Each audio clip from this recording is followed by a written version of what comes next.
À Québec solidaire, on veut investir dans le transport en commun. Et ici, dans Bordua, il y a un besoin criant d'amélioration du système de transport en commun. Déjà, si on ne travaille pas à l'heure de pointe et qu'on se déplace en dehors de ces heures-là, ça devient compliqué, même de voyager entre Belleuil et Montréal, sans parler du tarif. 8 $ un aller simple, 16 $ l'aller-retour, sans compter le prix des billets de métro à Longueuil qui sont différents de ceux en ville.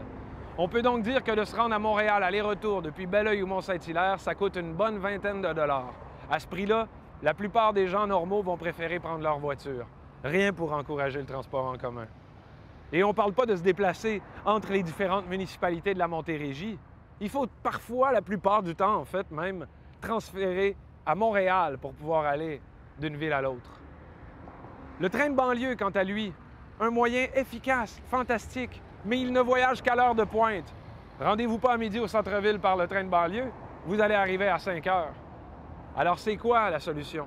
La solution, c'est d'investir, de mettre plus d'argent et de réduire les tarifs pour encourager les gens à y aller. Si vous votez pour Québec solidaire, on va mettre en branle des programmes audacieux pour descendre la tarification et augmenter le trafic du transport en commun. Mais il y a d'autres méthodes aussi. On peut encourager le covoiturage dans les voies réservées aux autobus.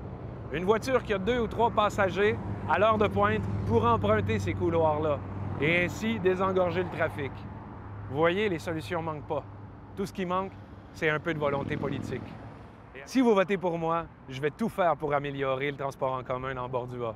Vous pouvez me faire confiance.